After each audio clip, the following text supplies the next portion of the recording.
Hello guys, I'm Chaitanya Shriyam. Welcome to the Azurite classes. Today ನಾನು ನಿಮ್ಮ G K faculty. Sir ಇವತ್ತು ನಾವು G ಕೆಲಿ ಪಾಲಿಟಿನ ನೋಡ್ತಿದ್ದೀವಿ. So ಪಾಲಿಟಿನ ಯಾವ ಥರ ಓದ್ತಾ ಹೋಗ್ತೀವಿ ಅಂತಂದರೆ ರ್ಯಾಪಿಡ್ ರಿವಿಷನ್ ಸೀರೀಸ್ ಮುಖಾಂತರ ಪಾಲಿಟಿ ನೋಡ್ತಾ ಹೋಗೋಣ. ರ್ಯಾಪಿಡ್ ರಿವಿಷನ್ ಸೀರೀಸಲ್ಲಿ ನಾವು ತುಂಬ ಎಲಾಬ್ರೇಟ್ ಇರೋ ಟಾಪಿಕ್ಸ್ನ ಕನ್ಸೈಸ್ ಆಗಿ ರಿವೈಸ್ ಮಾಡ್ತಾ ಹೋಗೋಣ. ಇದು SSC ಮತ್ತು RRB ಕೂಡ ತುಂಬ ಹೆಲ್ಪ್ಫುಲ್ ಆಗ್ತಾ ಹೋಗುತ್ತೆ. ಸೊ ಇವತ್ತು ಪಾಲಿಟಿಲಿ ಫಸ್ಟ್ ಬಂದ್ಬಿಟ್ಟು ಹಿಸ್ಟಾರಿಕಲ್ ಬ್ಯಾಕ್ಗ್ರೌಂಡ್ ಸ್ಟಾರ್ಟ್ ಮಾಡಬೇಕು. But the thing is like historical background ಹಿಸ್ಟ್ರಿಲಿ ಓದ್ತೀವಿ ನಾವಾಗಲೇ, ಅದನ್ನು ಅಲ್ಲಿ ನೋಡ್ಕೊಳ್ಳೋಣ. ಅದರ ನೆಕ್ಸ್ಟ್ ಟಾಪಿಕ್ ಬಂದ್ಬಿಟ್ಟು making of the Indian constitution ಬರುತ್ತೆ. So making of the Indian constitution ಆ ಟಾಪಿಕ್ನ ನಾವು ಇವತ್ತು ತುಂಬ ರ್ಯಾಪಿಡ್ ಆಗಿ ರಿವೈಸ್ ಮಾಡ್ತಾ ಹೋಗೋಣ. Making of the Indian constitution ಅಲ್ಲಿ ಯಾವ ಥರ ಕ್ವಶನ್ಸ್ ಕೇಳ್ಬೋದು ಫಸ್ಟು ನಮಗೆಲ್ಲ ಭಯ ಇರುತ್ತೆ. ಓಕೆ, ಈ ಚಾಪ್ಟರಲ್ಲಿ ಯಾವ ಥರ ಕ್ವಶನ್ಸ್ ಕೇಳ್ಬೋದು. ಸೊ ಏನಿಲ್ಲ, ಅಸೆಂಬ್ಲೀಸ್ ಬರುತ್ತೆ, ಅದ್ರದ್ದು ಆಫೀಸರ್ಸ್ಗಳು ಬರ್ತಾರೆ. ಆಫೀಸರ್ಸ್ ಇಂಪಾರ್ಟೆಂಟ್ ಆಗಿರ್ತಾರೆ. ಯಾವ್ಯಾವ ಆಫೀಸರ್ಸ್ ಅಂತ ಕ್ಲಾಸಲ್ಲಿ ಹೇಳ್ತಾ ಹೋಗ್ತೀನಿ. ಮತ್ತು ಕಮಿಟೀಸ್ ಬರುತ್ತೆ. ಕಮಿಟೀಸಲ್ಲಿ ಕೆಲವೊಂದು ಕಮಿಟೀಸ್ ಮೆಂಬರ್ಸು ಬರೀ ಚೇರ್ಪರ್ಸನ್ ಮಾತ್ರ ನೆನ್ಪಿಟ್ಕೋಬೇಕು. ಇನ್ನು ಕೆಲವೊಂದು ಕಮಿಟೀದು ಫುಲ್ ಮೆಂಬರ್ಸ್ನ ಜ್ಞಾಪನ ಇಟ್ಕೊಳ್ಬೇಕು. ಅದನ್ನು ನೋಡ್ತಾ ಹೋಗೋಣ. ಬಟ್ ಥಿಂಗ್ ಈಸ್, ಇಲ್ಲಿ ನಾನು ಯಾವ ಥರ ಹೇಳ್ತಿರ್ತೀನಿ, ನೀವು ಅದನ್ನು ವಿಜುವಲೈಸ್ ಮಾಡ್ತಾ ಹೋಗಿ. ಟೈಮ್ ಲೈನ್ ಪ್ರಕಾರ ಹೋಗೋಣ. ಟೈಮ್ ಲೈನ್ ಪ್ರಕಾರ ಹೋದರೆ ತುಂಬ ಈಸಿಯಾಗಿ ಈ ಟಾಪಿಕ್ನ ನಾವು ಕವರ್ ಮಾಡ್ಬಿಡ್ಬೋದು. ಬಹಟ್ ಮಾಡೋ ನೆಸೆಸಿಟಿನೇ ಇರಲ್ಲ, ಯಾಕಂದರೆ ತುಂಬ ಜನದ್ದು ಹೆಸರು ನೆನ್ಪಿಟ್ಕೋಬೇಕಾಗುತ್ತೆ. ಸೊ ಟೈಮ್ ಲೈನ್ ಪ್ರಕಾರ ಹೋದಾಗ ಬಹಟ್ ಮಾಡೋ ನೆಸೆಸಿಟಿ ಇರಲ್ಲ. ಆ ನೇಮ್ಸ್ನು ಕೂಡ ಅಷ್ಟೇ, ನೀವು 2-3 ಸತಿ ನೋಡಿದ ತಕ್ಷಣನೇ ಜ್ಞಾಪನ ಆಗುತ್ತೆ. ಸೊ ರಿವಿಷನ್, ಎಲ್ಲದಕ್ಕೂ revision is a key point. ಒಂದು 2-3 ಟೈಮ್ಸ್ ನೀವು ಆ ನೇಮ್ಸ್ನ ನೋಡ್ತಾ ಹೋದಾಗ ಅದು ನಿಮಗೆ ಆಟೋಮೆಟಿಕ್ ಆಗಿ ಜ್ಞಾಪನ ಆಗಿಬಿಡುತ್ತೆ. So don't very, let's start the topic. So first making of the constitution assembly. Okay, first constitution ಅಂದರೆ ಏನು, ನಮಗೆ ಯಾಕೆ ಬೇಕಿತ್ತು ಈ ಕಾನ್ಸ್ಟಿಟ್ಯೂಷನ್ ಅನ್ನೋದು. ಸೊ ನೆಸೆಸರಿ ಇತ್ತ constitution. So constitution is the important thing. Constitution 2 ಥರ ಬರುತ್ತೆ. ಯಾವುದೇ ಒಂದು ಕಂಟ್ರಿನ ನಾವು ಡಿಫೈನ್ ಮಾಡಬೇಕು ಅಂತ ಅಂದರೆ, ಯಾವುದೇ ಒಂದು ಕಂಟ್ರಿನ ನಾವು ಡಿಫೈನ್ ಮಾಡ್ತೀವಿ ಅಂತ ಅಂದರೆ 2 ಥಿಂಗ್ಸ್. ಅವ್ರದ್ದೊಂದು ಕಾನ್ಸ್ಟಿಟ್ಯೂಷನ್ ನೋಡಿದ ತಕ್ಷಣ ಆ ಕಂಟ್ರಿದ ಔಟ್ಲೈನ್ ನಾವು ಕೊಡ್ತೀವಿ. ಸೊ ಯಾಕೆ ಅಂತಂದರೆ ಅಲ್ಲಿ relationship between the government and the ಸಿಟಿಸನ್ಸ್ದು ರಿಲೇಷನ್ಶಿಪ್ ಡಿಫೈನ್ ಮಾಡಿರ್ತಾರೆ. ಸೊ ಅದು ಡಾಕ್ಯುಮೆಂಟ್ ಫಾರ್ಮಲ್ಲಿ ಇರುತ್ತೆ. ಕಾನ್ಸ್ಟಿಟ್ಯೂಷನು ರಿಟರ್ನ್ ಫಾರ್ಮಲ್ಲೂ ಇರುತ್ತೆ, ಅನ್ರಿಟರ್ನ್ ಫಾರ್ಮಲ್ಲೂ ಇರುತ್ತೆ. ರಿಟರ್ನ್ ಫಾರ್ಮ್ ಅಂದರೆ ಏನು? ಸೊ ಎಲ್ಲ ರೂಲ್ಸ್ ಆ್ಯಂಡ್ ರೆಗ್ಯುಲೇಷನ್ನ ಒಂದು ಕಡೆ ಬರೆದು ನಾವು ಡಾಕ್ಯುಮೆಂಟ್ ಫಾರ್ಮಲ್ಲಿ ಇಟ್ಟಿರ್ತೀವಿ. ಚೇಂಜಸ್ ಮಾಡ್ಬೋದು ಆ ಡಾಕ್ಯುಮೆಂಟ್ಗೆ, ಇಲ್ಲ ಅಷ್ಟು ಫ್ಲೆಕ್ಸಿಬಿಲಿಟಿ ಇರಲ್ಲ, ರಿಜಿಡ್ ಫಾರ್ಮಲ್ಲಿ ಇರುತ್ತೆ. ಮತ್ತು ಅನ್ರಿಟರ್ನ್ ಕಾನ್ಸ್ಟಿಟ್ಯೂಷನಲ್ಲಿ ಏನಾಗುತ್ತೆ ಅಂತಂದರೆ, ಪಾರ್ಲಿಮೆಂಟಲ್ಲಿ ಎಲ್ಲ ಲಾ ಪಾಸ್ ಆಗೋದನ್ನು ಕೂಡ ಅವರು ಕಾನ್ಸ್ಟಿಟ್ಯೂಷನ್ ಒಳಗಡೆ ಹಾಕ್ತಾ ಹೋಗ್ತಾರೆ. ಬಟ್ ದ ಥಿಂಗ್, ಇಲ್ಲಿ ನಮ್ಮ ಇಂಡಿಯಾದಲ್ಲಿ ಆರ್ಡಿನರಿ ಲಾಸು ಕಾನ್ಸ್ಟಿಟ್ಯೂಷನ್ ಒಳಗಡೆ ಇಲ್ಲ. That means like ordinary law, it's a legal law. But ಕಾನ್ಸ್ಟಿಟ್ಯೂಷನಲ್ಲಿ ಇರೋದನ್ನ ನಾವು ಚೇಂಜ್ ಮಾಡಬೇಕು ಅಂತಂದರೆ ಆರ್ಟಿಕಲ್ 368ನ ನಾವು ಯೂಸ್ ಮಾಡಬೇಕಾಗುತ್ತೆ. ಸೊ ಇದೆಲ್ಲ ನಾವು ಮುಂದೆ ಚಾಪ್ಟರಲ್ಲಿ ನೋಡ್ತಾ ಹೋಗೋಣ. ರ್ಯಾಪಿಡ್ ರಿವಿಷನ್ ಆಗಿರೋದ್ರಿಂದ ಕ್ವಿಕ್ ಆಗಿ ನಿಮಗೆ ಓವರ್ವ್ಯೂ ಕೊಟ್ಟೆ. ಸೊ ಈಗ making of the constitution important ಥೀಮಿಗೆ ಬರೋಣ. ಮೇಕಿಂಗ್ ಆಫ್ ದಿ ಕಾನ್ಸ್ಟಿಟ್ಯೂಷನ್ ಬೇಕು, ಕಮಿಷನ್ ಬರುತ್ತೆ. ಸೊ ಆಗ ಇಂಡಿಯನ್ಸ್ ಎಲ್ಲಾನು ಬ್ರಿಟಿಷ್ ತರ್ತಿದ್ದಂತೆ ಎಲ್ಲ ಲಾಸ್ನು ನಾವು ರಿಜೆಕ್ಟ್ ಮಾಡ್ತಾ ಹೋಗ್ತೀವಿ. ಸೊ ಸಾಮೇನ್ ಕಮಿಷನಲ್ಲಿ ಒಬ್ಬ ಬ್ರಿಟಿಷ್ ಆಫೀಸರ್ ಬರ್ತಾರೆ. ಅವರು ಮೋತಿಲಾಲ್ ನೆಹರು ಹತ್ರ ಚಾಲೆಂಜ್ ಮಾಡ್ತಾರೆ, ನೀವೆಲ್ಲ ಲಾನ್ ಕೂಡ ರಿಜೆಕ್ಟ್ ಮಾಡ್ತಿದ್ರಲ್ಲ, ನೀವು ಯಾಕೆ ನಿಂದೆ own set of rules and ರೆಗ್ಯುಲೇಷನ್ನ ಡ್ರಾಫ್ಟ್ ಮಾಡಿ ಯಾಕೆ ತೋರಿಸಲ್ಲ ನೀವು ಅಂತ ಚಾಲೆಂಜ್ ಮಾಡ್ತಾರೆ. ಆ ಚಾಲೆಂಜ್ನ ತುಂಬ ಸೀರಿಯಸ್ ಆಗಿ ತೊಗೊಂಡಂಥ Motilal Nehru 1928 the first early draft ಮಾಡ್ತಾರೆ. 1928 ಇದನ್ನ first early draft of the constitution ಅಂತಾನೆ ಹೇಳ್ತೀವಿ. ಇದನ್ನ ನೆಹರು ರಿಪೋರ್ಟ್ ಅಂತಾನು ಕೂಡ ಕರಿತೀವಿ. ನೆಹರು ರಿಪೋರ್ಟ್ ಅಂತಾನು ಕೂಡ ಕರಿತೀವಿ. ಸೊ 1928 ಆಯಿತು. ಅದಾದಮೇಲೆ ತುಂಬ ಗ್ಯಾಪ್ ಬರುತ್ತೆ. 1928 ಆದಮೇಲೆ 1934 ಕಮ್ಯುನಿಸ್ಟ್ ಪಾರ್ಟಿದ ಲೀಡರ್ ಯಾರು? MN Roy. Communist party leader MN Roy ಅವರು ಡಿಮ್ಯಾಂಡ್ ಮಾಡ್ತಾರೆ, ನಮ್ಮ ಕಾನ್ಸ್ಟಿಟ್ಯೂಷನ್ ನಮಗೆ ಅಸೆಂಬ್ಲಿ ಮಾಡಿಕೊಡಿ, ನಾವು ಕಾನ್ಸ್ಟಿಟ್ಯೂಷನ್ ಫ್ರೇಮ್ ಮಾಡಬೇಕು ಅಂತ. ಕಾನ್ಸ್ಟಿಟ್ಯೂಷನ್ ಅಸೆಂಬ್ಲಿನ ಫಸ್ಟ್ ಡಿಮ್ಯಾಂಡ್ ಮಾಡಿದ್ದು ಯಾರು ಅಂತಂದರೆ ಫಸ್ಟ್ ಡಿಮ್ಯಾಂಡ್ ಯಾರು ಮಾಡಿದ್ರು ಅಂತಂದರೆ MN ರಾಯ್ ಫಸ್ಟ್ ಪ್ರಪೋಸ್ ಮಾಡಿದ್ರು ಕಾನ್ಸ್ಟಿಟ್ಯೂಷನ್ ಅಸೆಂಬ್ಲಿ ಬೇಕು ಅಂತ. ಮತ್ತೆ 1935 ಕಾಂಗ್ರೆಸ್ ಅಫಿಷಿಯಲ್ ಆಗಿ ಏನು ಮಾಡಿದ್ರು, ಡಿಮ್ಯಾಂಡ್ ಮಾಡಿದ್ರು. ಜವಾಹರ್ಲಾಲ್ ನೆಹರು ಕೂಡ ಅವರು ಲಕ್ನೋ ಸೆಷನ್ನಲ್ಲಿ ಡಿಮ್ಯಾಂಡ್ ಮಾಡ್ತಾರೆ. ಸೊ 1934 ಎಷ್ಟೊಂದು ಡಿಮ್ಯಾಂಡ್ಸ್ ಬಂತು. ಬಟ್ ಬ್ರಿಟಿಷ್ ಅವ್ರ ಕಡೆಯಿಂದ ನಾವು ಏನೂ ರೆಸ್ಪಾನ್ಸ್ ಬಂದಿರಲಿಲ್ಲ. ಬಟ್ 1940 ಬ್ರಿಟಿಷ್ ಅವ್ರು ಯಾಕೆ ರೆಸ್ಪಾನ್ಸ್ ಮಾಡಿದ್ರು? ಸೊ ವರ್ಲ್ಡ್ ವಾರ್ ಟೂ ನಡೀತಿರುತ್ತೆ. ಅದರಲ್ಲಿ ಇಂಡಿಯನ್ಸ್ ಪಾರ್ಟಿಸಿಪೇಷನ್ ಅವರಿಗೆ ಇಂಪಾರ್ಟೆಂಟ್ ಆಗಿರುತ್ತೆ. ಇಂಡಿಯನ್ ಪಾರ್ಟಿಸಿಪೇಷನ್ ಬೇಕು ಅವರಿಗೆ ಅನ್ನೋದು ಒಂದೇ ಒಂದು ರೀಸನ್ಗೋಸ್ಕರ 1940 ನಾವು ಡಿಮ್ಯಾಂಡ್ ಮಾಡ್ತಿರೋದ್ರಿಂದ ಅವ್ರು ಒಂದು ಆಫರ್ ಕೊಡ್ತಾರೆ. ಆ ಆಫರ್ ಹೆಸರನ್ನೇ ಆಗಸ್ಟ್ ಆಫರ್. ಇದು ಇಂಪಾರ್ಟೆಂಟ್ ಇರುತ್ತೆ. ಆಗಸ್ಟ್ ಆಫರ್ ಯಾರು ಮಾಡಿರೋದು? ಲಾರ್ಡ್ ಲಿನ್ಲಿತ್ಗೋ ಆಗಸ್ಟ್ ಆಫರ್, ಆಯ್ತಾ? 1940 ಸೊ ಈ 1940 ಆಫರ್ ಕೊಟ್ಟರು, ಬಟ್ ಈ ಆಫರ್ ನಾವು ಯಾಕೆ ಎಕ್ಸೆಪ್ಟ್ ಮಾಡಲಿಲ್ಲ ಅಂತಂದ್ರೆ ಈ ಆಫರ್ ಡಾಮಿನಿಯನ್ ಸ್ಟೇಟಸ್ ಮೇಲೆ ಇರುತ್ತೆ. ಸೊ ಡಾಮಿನಿಯನ್ ಸ್ಟೇಟಸ್ ಅಂತಂದ್ರೆ ಏನಂದ್ರೆ ರೂಲ್ಸ್ ನಾನೇ ಮಾಡ್ತೀನಿ, ರೆಗ್ಯುಲೇಷನ್ ನಾನೇ ಮಾಡ್ತೀನಿ, ಇಲ್ಲಿ ಆಡಳಿತನೂ ನಾವೇ ಮಾಡ್ಕೋತೀವಿ. ಬಟ್ ಥಿಂಗ್ ಯಾರ ಅಂಡರಲ್ಲಿ ನಾವು ಇರ್ತೀವಿ ಅಂತಂದ್ರೆ ಬ್ರಿಟನ್ ಅಂಡರಲ್ಲಿ ಇರ್ತೀವಿ. ಸೊ ನಮಗೆ ಆ ಆಫರ್ ಬೇಕಾಗಿರಲ್ಲ, ನಮಗೆ ಪೂರ್ಣ ಸ್ವರಾಜ್ ಬೇಕಾಗಿರುತ್ತೆ. ಸೊ ಅದಕ್ಕೆ 1940 ಬಂದಿರುವಂಥ ಆಗಸ್ಟ್ ಆಫರ್ನ ಕೂಡ ನಾವು ರಿಜೆಕ್ಟ್ ಮಾಡ್ತೀವಿ. ಇಲ್ಲಿ ನಾವು ರಿಜೆಕ್ಟ್ ಮಾಡ್ತೀವಿ, ಮತ್ತೆ ಮುಸ್ಲಿಮ್ಸ್ ಕಮ್ಯುನಿಟಿ ಅವರು, ಮುಸ್ಲಿಮ್ಸ್ ಲೀಗ್ ಅವರು ಕೂಡ ರಿಜೆಕ್ಟ್ ಮಾಡ್ತಾರೆ. ಅದಾದ್ಮೇಲೆ ಇನ್ನ 2 ಆಫರ್ಸ್ ಬರುತ್ತೆ. ಒಂದು ಶಿಮ್ಲಾ ಕಾನ್ಫರೆನ್ಸ್ ಬರುತ್ತೆ, ಇನ್ನೊಂದು ಕ್ರಿಪ್ಸ್ ಮಿಷನ್ ಬರುತ್ತೆ. ಇದೆರಡೂ ಕೂಡ ರಿಜೆಕ್ಟ್ ಆಗುತ್ತೆ. ಸೊ ಅದಾದ್ಮೇಲೆ ಫೈನಲಿ ಓಕೆ ಅಸೆಂಬ್ಲಿ ಫಾರ್ಮೇಷನ್ ಆಗಬೇಕು ಮಾಡ್ತೀವಿ ಅನ್ನೋದು ಯಾವುದು ಅಂತಂದ್ರೆ ಕ್ಯಾಬಿನೆಟ್ ಮಿಷನ್ ಪ್ಲಾನು ಇದೊಂದೇ ಅಕ್ಸೆಪ್ಟ್ ಆಗೋದು. ಇದು ಯಾಕೆ ಎಕ್ಸೆಪ್ಟ್ ಆಯಿತು? ಇದು ಡೊಮಿನಿಯನ್ ಸ್ಟೇಟಸ್ನ ತೆಗೆದಾಕ್ತಾರೆ, ಪ್ರಾವಿಷನ್ಸ್ ಮೇಲೆ ಗ್ರೂಪಿಂಗ್ ಮಾಡ್ತೀವಿ ಅಂತ ಹೇಳ್ತಾರೆ. ಸೊ ಅದಕ್ಕೋಸ್ಕರ ನಾವು ಕ್ಯಾಬಿನೆಟ್ ಮಿಷನ್ ಪ್ಲಾನ್ನ ನಾವು ಎಕ್ಸೆಪ್ಟ್ ಮಾಡ್ತೀವಿ, ಮುಸ್ಲಿಮ್ಸ್ ಲೀಗರು ಎಕ್ಸೆಪ್ಟ್ ಮಾಡ್ತಾರೆ. ಮುಸ್ಲಿಮ್ಸ್ ಲೀಗ್ ಅವರು ಗ್ರೂಪಿಂಗ್ ಆಫ್ ಪ್ರಾವಿಷನ್ಸ್ ಆಗುತ್ತೆ ಅಂತಂದ್ರೆ ಅವ್ರಿಗೆ ಒಂದು ಸಪ್ರೇಟ್ ಸ್ಟೇಟ್ ಸಿಗುತ್ತೆ ಅನ್ನೋದು ಒಂದೇ ಕಾರಣಕ್ಕೋಸ್ಕರ ಮುಸ್ಲಿಮ್ಸ್ ಲೀಗಿನ ಹೆಡ್ ಜಿನಾ ಅವರು ಅಕ್ಸೆಪ್ಟ್ ಮಾಡ್ತಾರೆ. ಸೊ ಆಲ್ ಟುಗೆದರ್ ನಾವು ಬರ್ತೀವಿ, ಮುಸ್ಲಿಮ್ಸ್ ಲೀಗ್ ಅವರು ಬರ್ತಾರೆ, ಈ ಕ್ಯಾಬಿನೆಟ್ ಮಿಷನ್ ಪ್ಲಾನ್ ಅಕ್ಸೆಪ್ಟ್ ಮಾಡ್ತೀವಿ. ಈ ಕ್ಯಾಬಿನೆಟ್ ಮಿಷನ್ ಪ್ಲಾನ್ ಅಲ್ಲಿ ಬ್ರಿಟನ್ ಆಫೀಸರ್ಸ್ ನೇಮ್ ಇಂಪಾರ್ಟೆಂಟ್ ಆಗುತ್ತೆ. ಆ ಬ್ರಿಟನ್ ಆಫೀಸರ್ಸ್ 3 ಜನ ಬ್ರಿಟನ್ ಆಫೀಸರ್ಸ್ ಇರ್ತಾರೆ. ಅದರಲ್ಲಿ ಪೆಥಿಕ್ ಲಾರೆನ್ಸ್ ಅನ್ನೋನು ಚೇರ್ಮನ್ ಆಗಿರ್ತಾನೆ, AV ಅಲೆಕ್ಸಾಂಡರ್, ಸ್ಟ್ಯಾನ್ಫೋರ್ಡ್ ಕ್ರಿಪ್ಸ್, ಇವ್ರು 3 ಜನ ಬ್ರಿಟನ್ ಆಫೀಸರ್ಸ್ ಬರ್ತಾರೆ. ಇವರು ನಮ್ಮ ಕ್ಯಾಬಿನೆಟ್ ಮಿಷನ್ ಪ್ಲಾನ್ ಪ್ರಕಾರ ಕಾನ್ಸ್ಟಿಟ್ಯೂಷನ್ ಅಸೆಂಬ್ಲಿ ಫಾರ್ಮೇಷನ್ ಮಾಡೋದಕ್ಕೆ ಅಂತ ಹೆಲ್ಪ್ ಮಾಡ್ತಾರೆ. ಸೊ ಈಗ ಫಾರ್ಮೇಷನ್ ಆಗ್ತಿದೆ, ಕ್ಯಾಬಿನೆಟ್ ಮಿಷನ್ ಪ್ಲಾನ್ ಆಯಿತು, ಫಾರ್ಮೇಷನ್ ಆಗ್ತಿದೆ ಅಂತಂದ್ರೆ ನಾವು ಕಂಟ್ರಿಲಿ ಒಬ್ಬರನ್ನೇ ತಗೊಂಡು ಕಾನ್ಸ್ಟಿಟ್ಯೂಷನ್ ಡ್ರಾಫ್ಟ್ ಮಾಡೋಕ್ಕೆ ತಗೊಳಕ್ಕಾಗುತ್ತಾ? ಇಲ್ಲ ಅಲ್ವಾ? ಎಲ್ಲಾರ್ದು ಒಪಿನಿಯನ್ ಬೇಕಾಗಿರುತ್ತೆ. ಸೊ ಅದಕ್ಕೋಸ್ಕರನೇ ಫಸ್ಟ್ ಟೈಮು ಇಂಡಿಯಾದಲ್ಲಿ ಎಲೆಕ್ಷನ್ಸ್ ಕಂಡಕ್ಟ್ ಮಾಡ್ತಾರೆ. ಫಸ್ಟ್ ಟೈಮ್ ಇಂಡಿಯಾದಲ್ಲಿ ಎಲೆಕ್ಷನ್ ಕಂಡಕ್ಟ್ ಮಾಡ್ತಾರೆ. ಜುಲೈಯಿಂದ ಆಗಸ್ಟ್ 1947 ಎಲೆಕ್ಷನ್ಸ್ನ ಕಂಡಕ್ಟ್ ಮಾಡ್ತಾರೆ. ಎಷ್ಟು ಸೊ ಸೀಟ್ಸ್ ಬೇಕು, ಎಲೆಕ್ಷನ್ಸ್ ಕಂಡಕ್ಟ್ ಮಾಡ್ತೀವಿ ಅಂತಂದ್ರೆ ಸೀಟ್ಸ್ ಬೇಕು. ಸೊ ಅದಕ್ಕೆ ಗ್ರೂಪಿಂಗ್ ಆಫ್ ಪ್ರಾವಿಷನ್ಸ್ ಮೇಲೆ ಸೀಟ್ಸ್ ತಗೋತಾರೆ. 296 ಪ್ರಾವಿಷನ್ಸ್ ಮೇಲೆ ಎಲೆಕ್ಟೆಡ್ ಮಾಡ್ತಾರೆ. 93 ನಾಮಿನೇಟೆಡ್ ಅಂತಂದ್ರೆ ಪ್ರಿನ್ಸ್ಲಿ ಸ್ಟೇಟಸ್, 93 ನಾಮಿನೇಟೆಡ್ ಅಂತಂದ್ರೆ ಪ್ರಿನ್ಸ್ಲಿ ಸ್ಟೇಟಸ್, ಇದ್ರ ಮೇಲಿಂದ ಸೆಲೆಕ್ಟ್ ಮಾಡ್ತಾರೆ. ಯಾವ್ದ್ರ ಮೇಲೆ ಬೇಸಿಸ್ ಮೇಲೆ ಮಾಡ್ತಾರೆ ಅಂತಂದ್ರೆ 3 ಕಮ್ಯುನಿಟೀಸ್ ಮೇಲೆ ಡಿವೈಡ್ ಮಾಡ್ತಾರೆ. ಒಂದು ಜನರಲ್, ಇನ್ನೊಂದು ಮುಸ್ಲಿಮ್ಸ್, ಇನ್ನೊಂದು ಸಿಕ್ಕು. ಇದು ಯಾವ ತರ ಎಲೆಕ್ಟ್ ಮಾಡಿದ್ವಿ? ಓಕೆ, ನಾವು ಹೋಗ್ಬಿಟ್ಟು ಸಿಂಗಲ್ ಟ್ರಾನ್ಸ್ಫರಬಲ್ ವೋಟ್ ಅಂದ್ರೆ ಇಂಡೈರೆಕ್ಟ್ ಎಲೆಕ್ಷನ್ಸ್ ಆಯ್ತು, ಡೈರೆಕ್ಟ್ ಎಲೆಕ್ಷನ್ಸ್ ಆಗಲ್ಲ. ಸೊ ಇಂಡೈರೆಕ್ಟ್ ಎಲೆಕ್ಷನ್ಸ್ ಪ್ರಕಾರ ಸಿಂಗಲ್ ಟ್ರಾನ್ಸ್ಫರಬಲ್ ವೋಟ್ ಪ್ರಕಾರ ನಮಗೆ ಟೋಟಲ್ ಸೀಟು 389ಗೆ ನಾವು ಎಲೆಕ್ಷನ್ಸ್ ಹೆಲ್ಡ್ ಆಗುತ್ತೆ. ಸೊ ಮಧ್ಯದಲ್ಲಿ ಇದ್ರ ಮಧ್ಯಾಹ್ನ ಜವಾಹರ್ಲಾಲ್ ನೆಹರು ಬಂದ್ಬಿಟ್ಟು ಗ್ರೂಪಿಂಗ್ ಆಫ್ ಪ್ರಾವಿನ್ಸಸ್ ಇಲ್ಲ, ಕಂಪಲ್ಸರಿ ಇಲ್ಲ ಅಂತ ಸ್ಟೇಟ್ಮೆಂಟ್ ಕೊಡ್ತಾರೆ.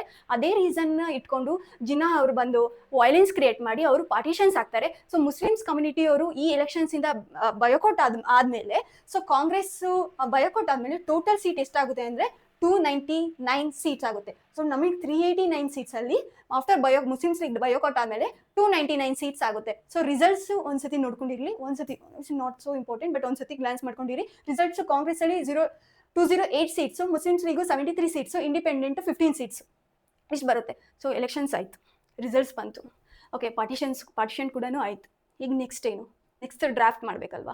ಕಾನ್ಸ್ಟಿಟ್ಯೂಷನ್ ಅಸೆಂಬ್ಲಿ ಡ್ರಾಫ್ಟ್ ಮಾಡಬೇಕು ಅಂತಂದರೆ ಫಸ್ಟ್ ಕಾನ್ಸ್ಟಿಟ್ಯೂಷನ್ ಅಸೆಂಬ್ಲಿದು ಹೆಡ್ ಯಾರು ಅಂತ ನಾವು ಸೆಲೆಕ್ಟ್ ಮಾಡ್ಕೋಬೇಕು.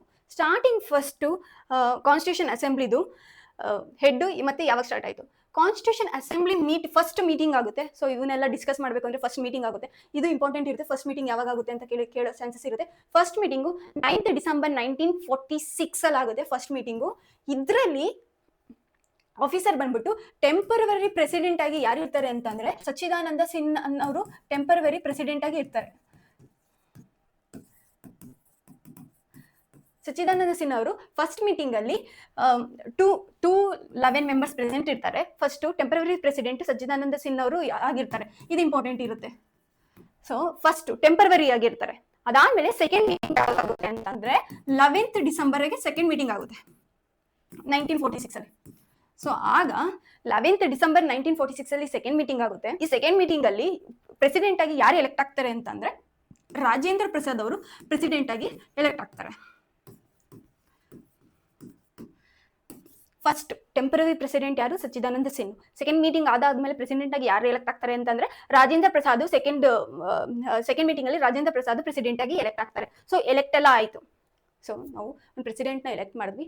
ಮತ್ತೆ ಕೆಲವೊಂದು ಇಂಪಾರ್ಟೆಂಟ್ ಆಫೀಸರ್ಸ್ ನೇಮ್ಸ್ ಇದೆ, ಅದು ನೆಕ್ಸ್ಟ್ ಸ್ಲೈಡಲ್ಲಿ ನೋಡೋಣ. ಸೊ ನಾವೀಗ ಒಂದು ರಾಜೇಂದ್ರ ಪ್ರಸಾದ್ ಆಯಿತು. ಸೊ ನೆಕ್ಸ್ಟು ಕಾನ್ಸ್ಟಿಟ್ಯೂಷನ್ದು, ನಮ್ಮ ಕಾನ್ಸ್ಟಿಟ್ಯೂಷನ್ ಯಾವ ಥರ ಬೇಕು ಅಂತಂದರೆ ಔಟ್ಲೈನ್ ಬೇಕು. ಫಸ್ಟ್ ಔಟ್ಲೈನ್ ನಮಗೆ ಬೇಕಾಗಿರುತ್ತೆ. ಸೊ ನಮ್ಮ ಔಟ್ಲೈನ್ನ ಕೊಡೋವಂಥದ್ದು ಯಾವುದು, ಕಾನ್ಸ್ಟಿಟ್ಯೂಷನ್ ಯಾವ ಥರ ಇದೆ ಅಂತ ನಮ್ಗೆ ಔಟ್ಲೈನ್ ಯಾವ್ದು ಕೊಡ್ತಿದೆ ಅಂತಂದರೆ ಆಬ್ಜೆಕ್ಟಿವ್ ರೆಸೊಲ್ಯೂಷನ್ ಇಂಟ್ರೊಡ್ಯೂಸ್ ಮಾಡ್ತಾರೆ. ಯಾರು? ಜವಾಹರ್ಲಾಲ್ ನೆಹರು ಡಿಸೆಂಬರ್. ಓಕೆ, ನಮ್ಮ ಕಾನ್ಸ್ಟಿಟ್ಯೂಷನ್ ಹೇಗಿರಬೇಕು, ನಮ್ಮ ಕಂಟ್ರಿ ಯಾವ ಥರ ಇರಬೇಕು, ಇದನ್ನೆಲ್ಲ ಯಾವ್ದು ಕೊಡ್ತಿದೆ ಅಂತಂದರೆ ಆಬ್ಜೆಕ್ಟಿವ್ ರೆಸೊಲ್ಯೂಷನ್ ಕೊಡ್ತಿದೆ. ಇದು ಇಂಪಾರ್ಟೆಂಟ್ ಇರುತ್ತೆ, ಇದು ಇಂಪಾರ್ಟೆಂಟು.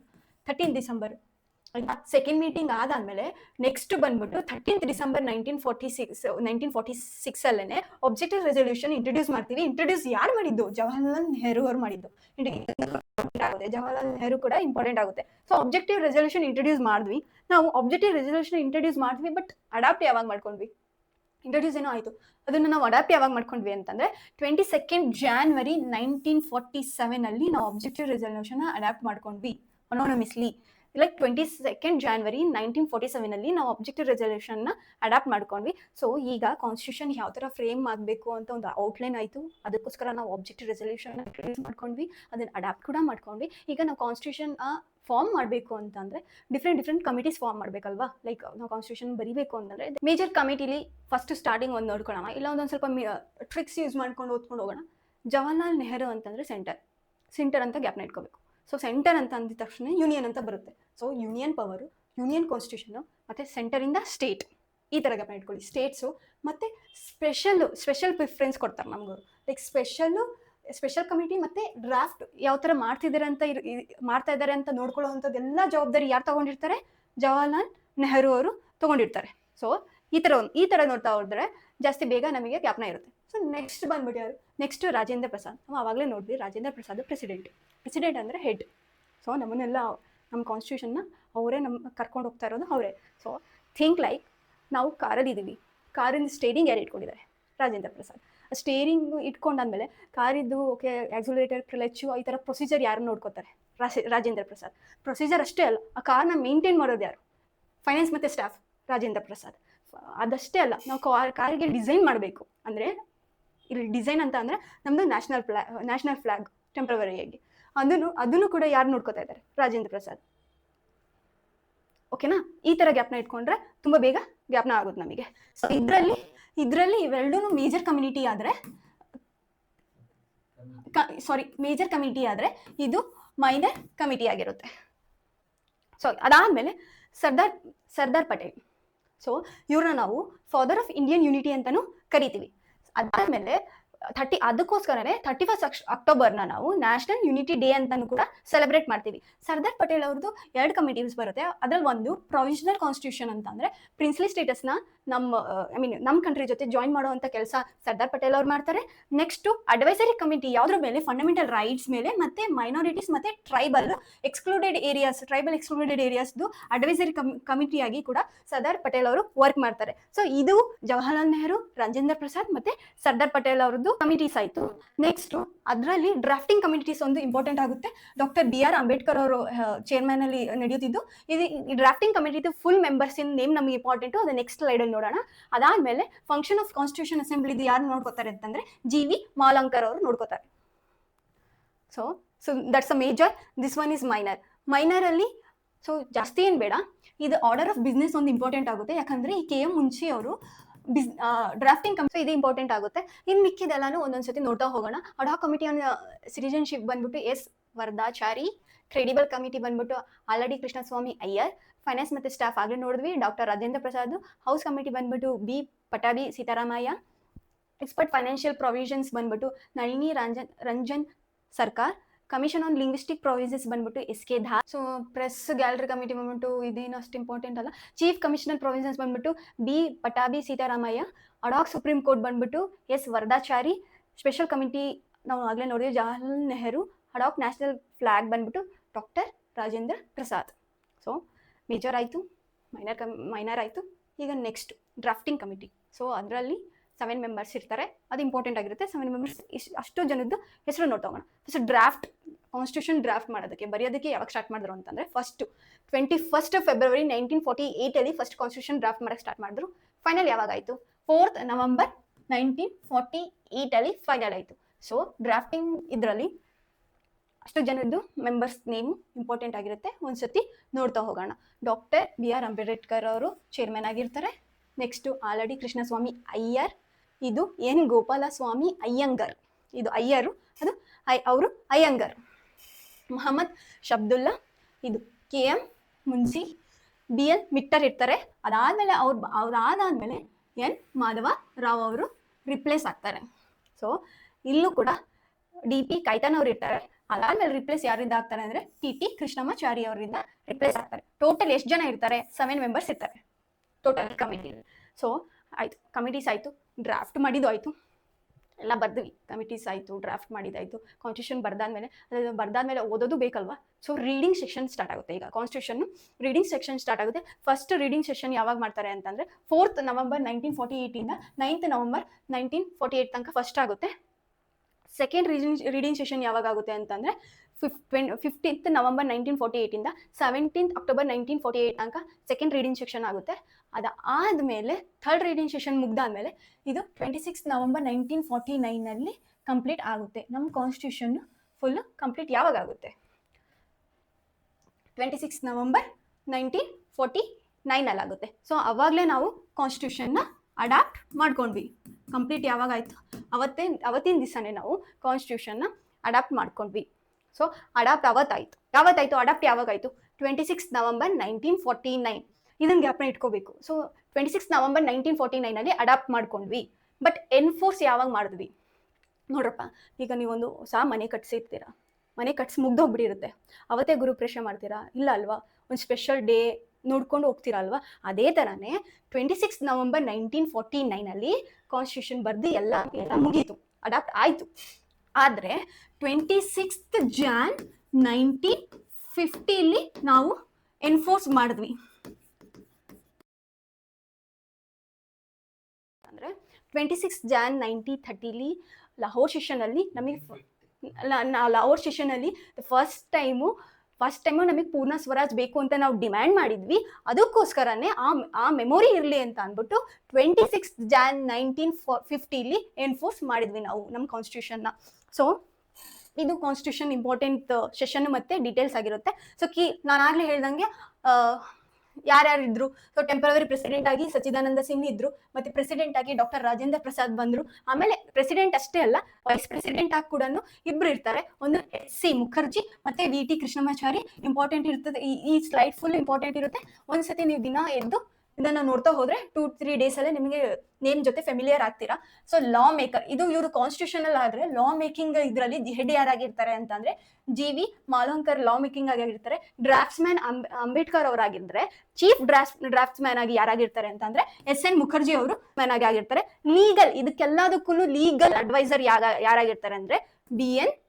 ರಾವ್. ಸೊ ನೆಕ್ಸ್ಟ್ ಮುಗೀತಾ? ಈಗ ಓಕೆ, ಕಾನ್ಸ್ಟಿಟ್ಯೂಷನ್ ಎಲ್ಲ ಆಯಿತು. ಕಾನ್ಸ್ಟಿಟ್ಯೂಷನ್ ಮೇಕಿಂಗ್ ಪ್ರೋಸೆಸ್ ಬಗ್ಗೆ ನೋಡ್ತಾ ಹೋಗೋಣ. ಕಾನ್ಸ್ಟಿಟ್ಯೂಷನ್ ಮೇಕಿಂಗ್ ಪ್ರೋಸೆಸ್ ಅಲ್ಲಿ ಟೋಟಲ್ ಎಷ್ಟು ಸ್ಪೆಂಡ್ ಆಯಿತು ಅಂತಂದರೆ 64 lakhs ಸ್ಪೆಂಡ್ ಮಾಡಿರ್ತಾರೆ. ಆಗಿನ ಕಾಲದಲ್ಲಿ 64 lakhs. ಸೊ 64 lakhs ಸ್ಪೆಂಡ್ ಆಗಿರುತ್ತೆ. ಟೈಮ್ ಎಷ್ಟು ತಗೊಂಡ್ರು ಇಂಪಾರ್ಟೆಂಟ್ ಇರುತ್ತೆ, ಇದೆಲ್ಲ ನೋಡ್ತಾ ಹೋಗಿ. ಟೈಮು 2 years 11 months 17 days ತಗೊಂಡಿರ್ತಾರೆ. ಸ್ಟ್ರಕ್ಚರ್ ಯಾವ ಥರ ಇರುತ್ತೆ ನಮ್ದು ಕಾನ್ಸ್ಟಿಟ್ಯೂಷನ್ ಅಂತಂದರೆ 395 ಆರ್ಟಿಕಲ್ಸ್ ಇರುತ್ತೆ, 22 ಪಾರ್ಟ್ಸ್ ಇರುತ್ತೆ, 8 ಶೆಡ್ಯೂಲ್ಸ್ ಇರುತ್ತೆ, ಪ್ರಿಯಾಂಬಲ್ ಇರುತ್ತೆ. ಪ್ರಿಯಾಂಬಲ್ ಅಂದರೆ ಸಮರಿ ಪೇಜು. ಪ್ರಿಯಾಂಬಲ್ ಬಗ್ಗೆ ನೆಕ್ಸ್ಟ್ ಅಪ್ಕಮಿಂಗ್ ಡೇಸಸ್ ನೋಡ್ತಾ ಹೋಗೋಣ. 95 ಆರ್ಟಿಕಲ್ಸ್, 22 ಪಾರ್ಟ್ಸ್, 8 ಶೆಡ್ಯೂಲ್ಸ್ ಮತ್ತು ಪ್ರಿಯಾಂಬಲ್ ಇರುತ್ತೆ. ಸೊ ಇದೇ ಮಾಡ್ಕೊಂಡ್ವಿ. ಲಾಸ್ಟ್ ಫೈನಲ್ ರೀಡಿಂಗ್ ದಿವಸನೇ ನಾವು ಅಡಾಪ್ಟ್ ಮಾಡ್ಕೊಂಡಿರ್ತೀವಿ. ಯಾವತ್ತಾಗಿದ್ದು 26th ನವೆಂಬರ್ 1949. ಎನ್ಫೋರ್ಸ್ಡ್ ಯಾವಾಗ ಮಾಡಿದ್ರು? 26th Jan 1950. ಸೊ ಸಿಂಬಲ್ ಯಾವುದು? ಎಲಿಫೆಂಟ್ ಸಿಂಬಲ್ ಮಾಡಿದ್ರು. ಸೊ ಕಾನ್ಸ್ಟಿಟ್ಯೂಷನ್ ಡೆಕೋರೇಷನ್ ಯಾರು ಮಾಡಿದ್ರು? ಇದು ಇಂಪಾರ್ಟೆಂಟ್ ಆಗಿರುತ್ತೆ, ಅದಕ್ಕೋಸ್ಕರ ಕೆಲವೊಂದು ಸತಿ ಕೇಳೋ ಚಾನ್ಸಸ್ ಇರುತ್ತೆ. ಡೆಕೋರೇಷನ್ ಯಾರು ಮಾಡಿದ್ರು ಅಂದರೆ ನನ್ ಲಾಲ್ ಬೋಸು ಮತ್ತೆ ರಾಮ್ ಮನೋಹರ್ ಸಿನ್ಹಾ ಅವರು ಡೆಕೋರೇಷನ್ ಮಾಡಿರ್ತಾರೆ. ಕ್ಯಾಲಿಗ್ರಫಿ ಬಂದ್ಬಿಟ್ಟು ಯಾರು ಬರ್ದಿದ್ದು? ಪ್ರೇಮ್ ಬಿಹಾರಿ ನಾರಾಯಣ್ ರೈಜದ್ ಅನ್ನೋರು ಇಂಗ್ಲಿಷಲ್ಲಿ ಬರೆದ್ರು, ಮತ್ತೆ ವಸಂತ್ ಕುಮಾರ್ ವೈದನ್ ಅನ್ನೋ ಹಿಂದಿಲಿ ಬರೆದ್ರು. ಸೊ ಈಗ ಕಾನ್ಸ್ಟಿಟ್ಯೂಷನ್ ಯಾರು ಬರ್ದಿದ್ದು ಅಂತಲೂ ಗೊತ್ತಾಯಿತು. Some of the important dates ನೋಡ್ತಾ ಹೋಗೋಣ. ಕಾನ್ಸ್ಟಿಟ್ಯೂಷನ್ ಮಾಡಬೇಕಾದ್ರೆ ಇಂಪಾರ್ಟೆಂಟ್ ಡೇಟ್ಸ್ ಯಾವ ಡೇಟ್ಸ್ ಇಂಪಾರ್ಟೆಂಟ್ ಆಗುತ್ತೆ ನಮಗೆ ಅಂತ. 22nd ಜುಲೈ 1947 ನಾವು ನ್ಯಾಷನಲ್ ಫ್ಲಾಗ್ನ ಅಡಾಪ್ಟ್ ಮಾಡ್ಕೊಂಡ್ವಿ. ಮತ್ತು ಮೇ 1949 ನಾವು ಕಾಮನ್ವೆಲ್ತ್ ಮೆಂಬರ್ಶಿಪ್ನ ರ್ಯಾಟಿಫಿಕೇಶನ್ ಮಾಡ್ಕೊಂಡ್ವಿ. ಇಲ್ಲಿ ನಾವೇನು ರ್ಯಾಟಿಫಿಕೇಶನ್ ಮಾಡ್ಕೊಂಡ್ವಿ 26th ನವೆಂಬರ್ 1949 ನಾವು ಕಾನ್ಸ್ಟಿಟ್ಯೂಷನ್ನ ಏನು ಮಾಡಿದ್ವಿ? ಅಡಾಪ್ಟ್ ಮಾಡ್ಕೊಂಡ್ವಿ. ಇದು ಗೊತ್ತಿದೆ. 24 ಜಾನ್ 1950 ನಾವೇನು ಫಸ್ಟು ನ್ಯಾಷನಲ್ ಆ್ಯಂಥಮ್ನ ಅಡಾಪ್ಟ್ ಮಾಡ್ಕೊಂಡ್ವಿ. ಅದಾದಮೇಲೆ ನ್ಯಾಷನಲ್ ಸಾಂಗ್ ಅದಾದಮೇಲೆ ಈ ಡೇ ಕೂಡ ನಮ್ಮದು ಲಾಸ್ಟ್ ಸಿಟ್ಟಿಂಗ್ ಆಗುತ್ತೆ. ಇದಾದಮೇಲೆ ನಮ್ಮದು ಫಸ್ಟ್ ಪ್ರೆಸಿಡೆಂಟ್ನ ನಾವು ಎಲೆಕ್ಟ್ ಮಾಡ್ಕೊಂಡ್ವಿ. ರಾಜೇಂದ್ರ ಅವ್ರನ್ನ ಫಸ್ಟ್ ಪ್ರೆಸಿಡೆಂಟ್ ಆಗಿ ಎಲೆಕ್ಟ್ ಮಾಡ್ಕೊಂಡ್ವಿ. ಟೋಟಲಿ 284 ಮೆಂಬರ್ಸ್ ಇರ್ತಾರೆ. ಅದರಲ್ಲಿ 15 ಫೀಮೇಲ್ಸ್ ಕೂಡ ಇರ್ತಾರೆ. 24 ಜಾನ್ 1950 ಈ ಥರ ನಾವು ಲೈನ್ ಪ್ರಕಾರ ನೋಡ್ತಾ ಹೋದರೆ ಬೇಗ ಬೇಗ ಮೆಮೊರೈಸು ಆಗುತ್ತೆ, ತಲೆಯಲ್ಲೂ ಬೇಗ ಅರ್ಥ ಆಗಿ ತಲೆಯಲ್ಲಿ ಬೇಗ ಕೂತ್ಕೊಳ್ಳುತ್ತೆ. ಸೊ ಇನ್ನು ಇಂಟ್ರೆಸ್ಟಿಂಗ್ ಆಗಿ ಅಪ್ಕಮಿಂಗ್ ಡೇಸಲ್ಲಿ ಜಾಸ್ತಿ ಚೆನ್ನಾಗಿ ಮಾಡೋಣ. Until then see you all, bye bye.